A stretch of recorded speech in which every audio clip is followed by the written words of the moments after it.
अस्सलाम वालेकुम, welcome back to my YouTube channel. आज की इस वीडियो में हम पढ़ेंगे सर्वाइकल कैंसर को। सर्वाइकल कैंसर क्या होता है? मैलिग्नेंट एक ट्यूमर होता है जो कि सर्विक्स के सेल्स में डिराइव होता है। और सर्विक्स क्या होती है? लोअर पार्ट होती है।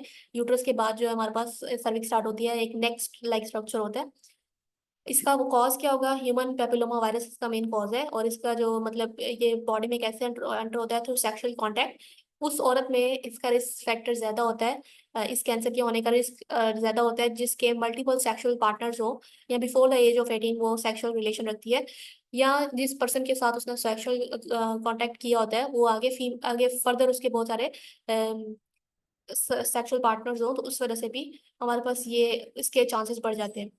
रिस्क फैक्टर्स जो हो सकते हैं वो ये है कि अगर एक फीमेल स्मोकिंग करती है, या उसका इम्यून सिस्टम वीक है, बहुत सारे उसने प्रेगनेंसीज की हैं, या फिर उसने बहुत यंग एज में डिलीवरी की हो, या उसने बहुत ज़्यादा अरसे के लिए कॉन्ट्रासेप्टिव पिल यूज़ की हो, या उसकी फैमिली हिस्ट्री जो है पॉजिटिव हो, तो उस केसेस में ये सर्वाइकल कैंसर होने के चांसेस ज़्यादा हो जाते हैं। साइन एंड सिम्टम्स जो आएंगे वो ये होगा कि मेनस्ट्रुअल पीरियड्स के दरमियान में ब्लीडिंग होना, या सेक्सुअल इंटरकोर्स के बाद ब्लीडिंग होना, पेल्विक पेन होना, या मेंस्ट्रुअल पीरियड का बहुत ज़्यादा देर तक रहना और मतलब हैवी ब्लीडिंग होना, या ब्लीडिंग का after going through menopause, menopause के बाद भी ब्लीडिंग होना, या वेजाइनल डिस्चार्ज जो है इंक्रीज हो जाना, या पेल्विक पेन होना। ठीक है, ये सारे सिम्टम्स हैं इसके। तो इसके लिए जो हम डायग्नोस्टिक टेस्ट है वो सबसे इंपॉर्टेंट पैप टेस्ट है, पैप स्मीयर करते हैं। पैप स्मीयर में हम क्या करते हैं? सेल्स को स्क्रैप कर लेते हैं सर्विक्स से, और उसको माइक्रोस्कोप के अंदर एग्जामिन करते हैं, ताकि देख सकें कोई डिजीज या प्रॉब्लम तो नहीं है। इसके अलावा हम सीटी भी करवा सकते हैं, एमआरआई और पेल्विक अल्ट्रासाउंड भी करवाते हैं। स्टेजेस ऑफ सर्वाइकल कैंसर जो है वो जो है हमारे पास स्टेज 1 होगी जिसमें जस्ट कन्फाइंड रहेगा सर्विक्स तक। स्टेज 2 में जो है वो उसने ये इन्वॉल्व कर लिया होगा यूट्रस को भी। और स्टेज 3 में वो दूसरे वजाइना को भी इन्वॉल्व किया होगा उसने, साथ साथ पेल्विक वॉल को भी इन्वॉल्व किया होगा। और स्टेज फिर 4 में उसने ब्लैडर, रेक्टम और मेटास्टेसाइज कर देगा दूसरे ऑर्गन्स तक, जैसे लंग्स, लीवर और बोन्स।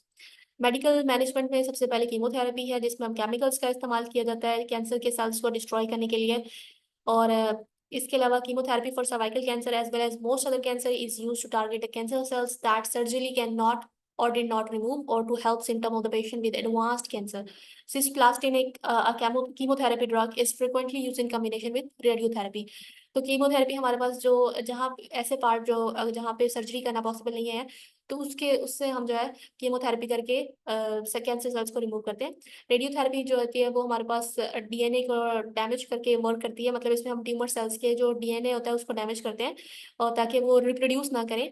और for patient with advance cervical cancer, radiation combine cisplatin based chemotherapy is the most effective treatment. दूसरी हमारे पास सर्जिकल मैनेजमेंट में देखें तो लेजर सर्जरी है जिसमें हम नैरो बीम जो होती है इंटेंस लाइट की पास करते हैं ताकि डिस्ट्रॉय कर सके कैंसर सेल को या प्री कैंसर सेल्स को। लीप कहते हैं कि इसमें हम एक लूप, वायर लूप पास करते हैं जिसके अंदर इलेक्ट्रिक करंट होता है, और वो रिमूव कर देता है टिश्यूज को जिनके ऐसे सेल्स को जिसके अंदर सर्विक्स हो। क्रायो सर्जरी क्या होती है? इसमें हम जो है एक क्रायो प्रोब पास करते हैं, और making the metal cold enough to freeze and destroy the abnormal cervical tissues. ठीक है, तो ये हमारे पास इसके अंदर कंप्रेस्ड नाइट्रोजन गैस होती है, और एक क्रायो प्रोब पास करते हैं, ये इतना कोल्ड करते हैं कि हमारे पास जो है ये रिमूव कर दे एब्नॉर्मल सर्वाइकल सेल्स को। या फिर हम हिस्टेरेक्टमी करते हैं, टोटल हिस्टेरेक्टमी भी कर सकते हैं, या फिर हम हिस्टेरेक्टमी करेंगे साथ में बायलेटरल सेल्पिंजो ऊफरेक्टमी करेंगे, ये जो हमने डॉटेड एरियाज है इसको रिमूव करेंगे।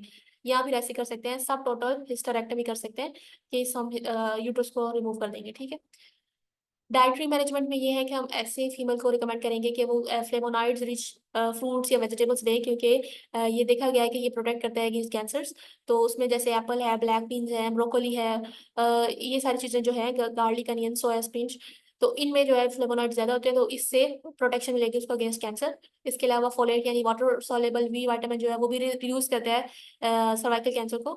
कैरोटिनॉइड्स का जो है वो विटामिन ए का सोर्स होता है, ये भी हेल्पफुल होता है। इसके अलावा हम ह्यूमन पैपिलोमा वायरस वैक्सीन भी दे सकते हैं जिसकी वजह से हम प्रोटेक्ट कर सकते हैं उसको पहले ही कैंसर से। और इसके अलावा हम प्रिवेंशन उसको कहेंगे कि सेफ सेक्स करे, सर्वाइकल स्क्रीनिंग करवाती रहे, पैप स्मेयर वगैरह जो करवाती रहे, और सेक्सुअल पार्टनर जो है वो अ, एक ही रखे और स्मोकिंग ना करे। ठीक है, so this was all about cervical cancer. If you have any query you can ask.